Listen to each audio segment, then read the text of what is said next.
giant hoover sucking them up to great heights, and they couldn't do anything about it at that point.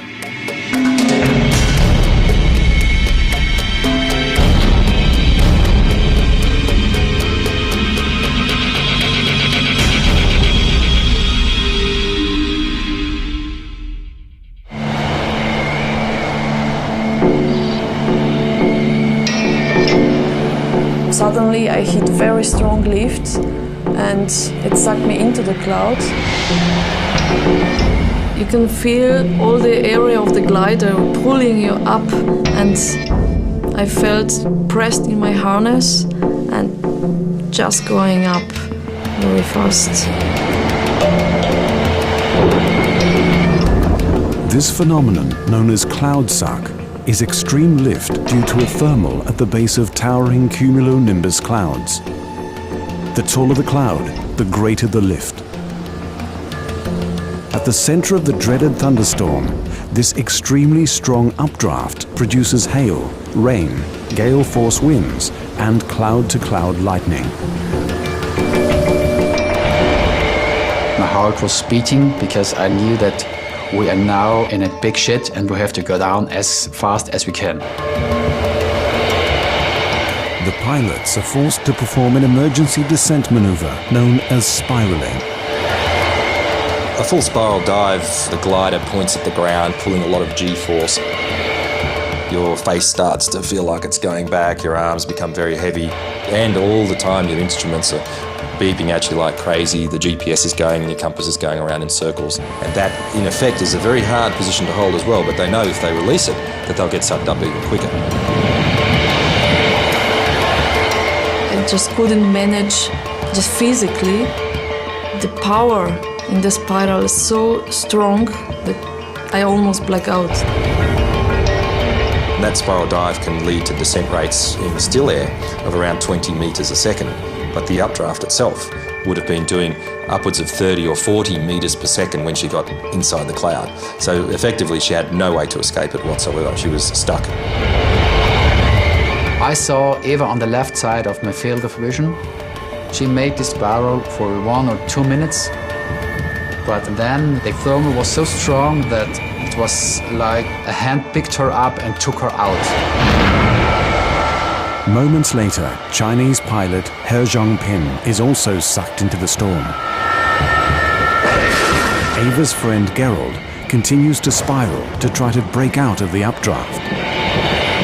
Gerald didn't realise at the time, but when he popped out the side of the storm, he was very lucky. He was just on the edge of the big storm that sucked up Eva. I got in a smaller thermal, then I had the chance. It was just a chance to go down. I was outside of the cloud.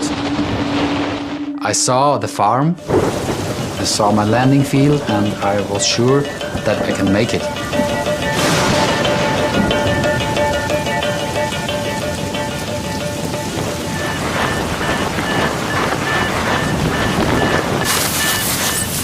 Landing near some old farm buildings, Gerald is forced to shelter from the fierce lightning storm. I ran to the other pilot, to the shelter.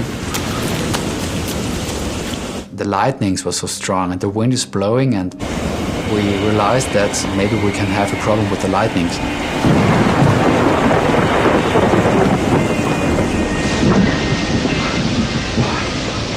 It was for me the biggest and the strongest thunderstorm that I ever saw. I was sure that Eva and the Chinese pilots will have a big problem. Maybe they will not be alive. Gerald makes contact with the Austrian team leader. He gives him his coordinates.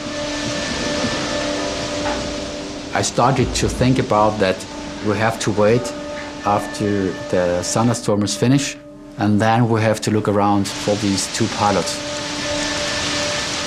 I started to realize what happened. Having narrowly escaped the storm cell, Gerald is now acutely aware of the danger facing Ava and Zhongpin.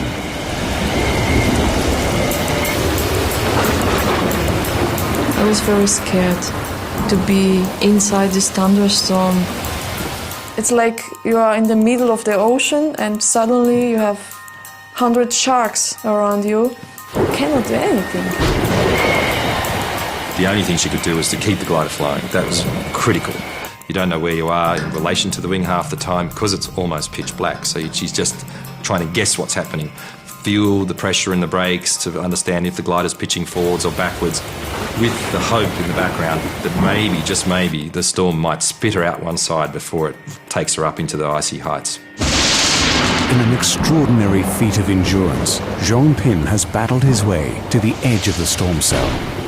All of a sudden, as he was a little bit further away from Eva and more to the edge of the storm cloud released him and he started to come down. And at that point, lightning struck.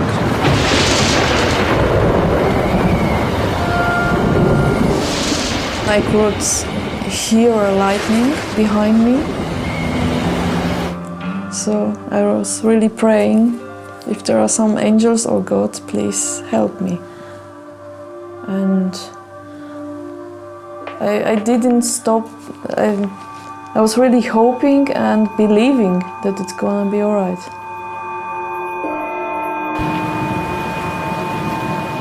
Driving the German retrieval van, team leader Stefan Mast remains unaware of the danger Eva faces.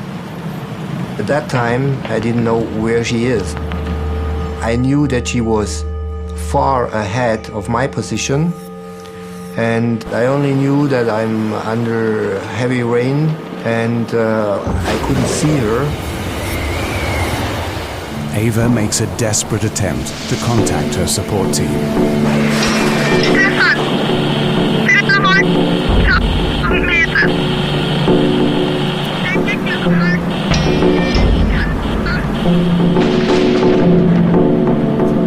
After there was no response anymore, for me it was clear that this situation has a big potential, that this pilot will be the first I cannot bring back alive. The lowest layer of the Earth's atmosphere, the troposphere, provides just enough oxygen for humans to survive. In mountaineering, the air above 7,000 meters is known as the death zone, where the body uses oxygen faster than it can be replenished. No one has ever been above 7,000 metres and survived before. In fact, previously pilots were even dying at 6,000 metres and 5,000 metres due to turbulence and hailstones and lack of oxygen and hypothermia. My eyes are getting black and all my energy, all my power just left me.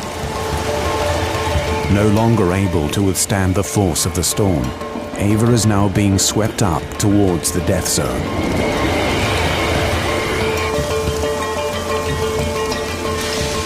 While waiting for the Austrian team to pick him up, Gerold calls Eva's team leader, Stefan Mast.